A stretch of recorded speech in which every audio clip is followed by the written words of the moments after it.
it's me. Welcome back to another episode of Did You Know? Today we are thinking about bird vocalization. Bird vocalization. I've been really slowing down and cueing into a lot of the sounds in my neighborhood. Now that it's warmer and the windows are open, I'm definitely hearing more than I used to. And I think spring has sprung, so there's definitely some different sounds also coming.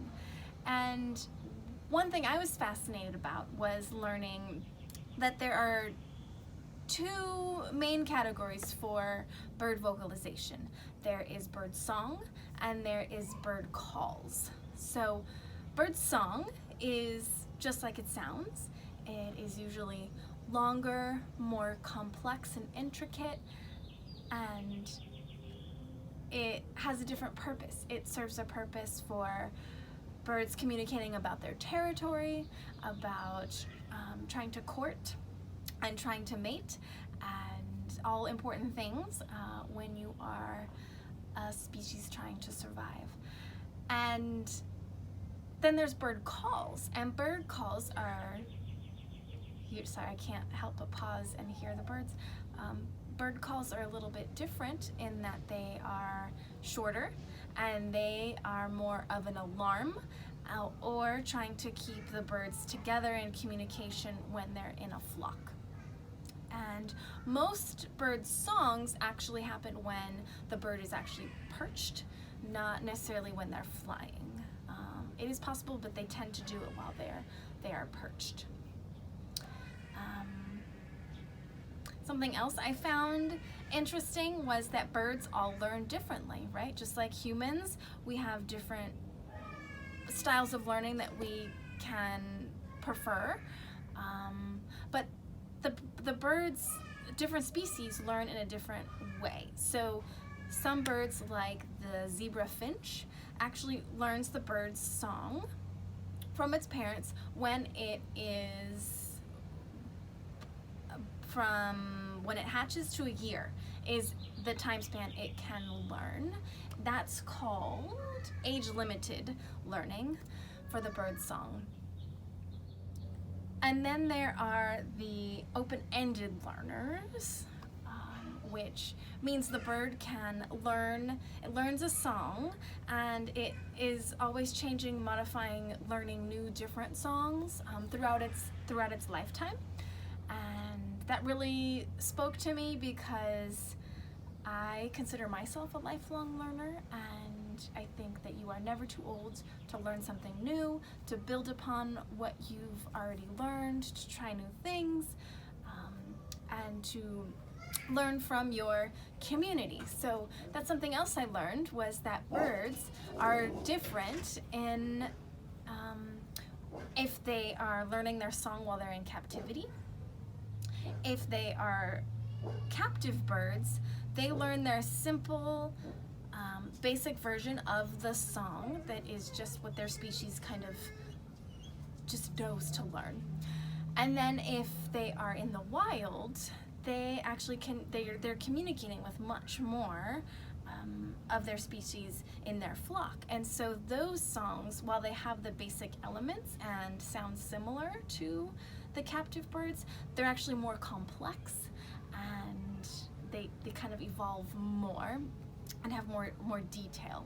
So that reminded me on how important it is you can cultivate your community, right? And who do you want to learn from? Who inspires you? How do you want your song to change? And really being mindful of who's in your flock, and how are they helping you grow? How are you helping them grow? And so I'm inspired to reach out to some of my people who help me stretch and grow, and even though it might be challenging and hard, they're helping me become a better person and making my song that much more special. So I was really thinking about how slowing down and listening to birds and nature has had an impact on me, and it has really helped me clue into those special moments and not be so worried about. It's almost like a meditation, right? So all of this slowing down, listening to the new sounds around me now that I'm home has reminded me of one of my favorite books. It's called The Other Way to Listen by Bird Baylor, illustrated by Peter Parnell. And I'm only going to read part of it, a little start for some inspiration. I used to know an old man who could walk by a cornfield and hear the corn singing. Teach me, I'd say, when we passed on by. I never said a word while he was listening. Just tell me how you learned to hear that corn. And he'd say, it takes a lot of practice. You can't be in a hurry. And I'd say, I have the time. He was so good at listening, once he heard wildflower seeds burst open, beginning to grow underground. That's hard to do. He said he was just lucky to have been by himself up there in the canyon after a rain. He said it was the quietest place he'd ever been. And he stayed there long enough to understand the quiet.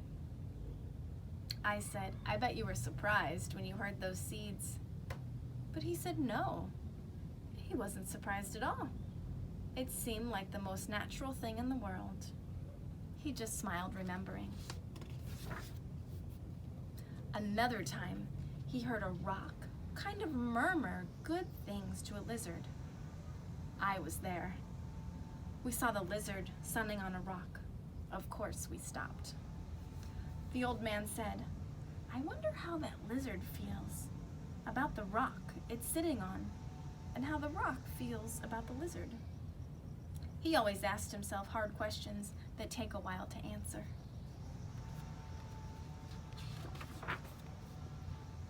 We leaned against another rock. A long time passed, and then he said, did you hear that? They like each other fine. I said, I didn't hear a thing. He said, sometimes everything being right makes a kind of sound, just like now. It wasn't much more than a good feeling that I heard from that old rock. Were you surprised to hear it? I always had to ask. He said, not a bit. It seemed like the most natural thing in the world. I said, I wish I heard it too. He said he thought I might someday.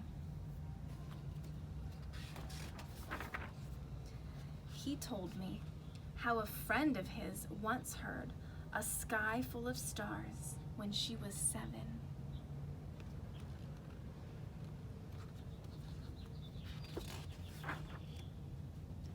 And later, when she was 83, she heard a cactus blooming in the dark. At first, she didn't know what she was hearing. She found it just by following the sound. There were 20 flowers on one cactus, and they were all white as the moon. The old man said, most people never hear those things at all.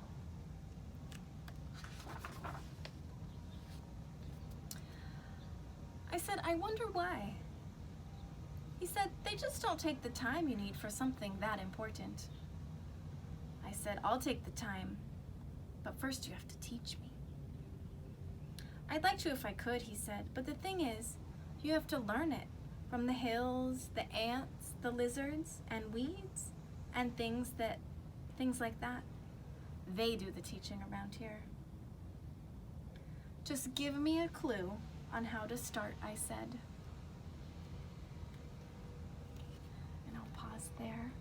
There's obviously much more magic later in this book, through this whole book, and just about anything by Bird Baylor is very special and a reminder to clue into nature and give you the lessons you need in that moment. So this week, while you're out and about, I want you to think about things you could listen to that maybe you haven't heard before, And where is the closest bird to you? And how do you know? Is it from a song?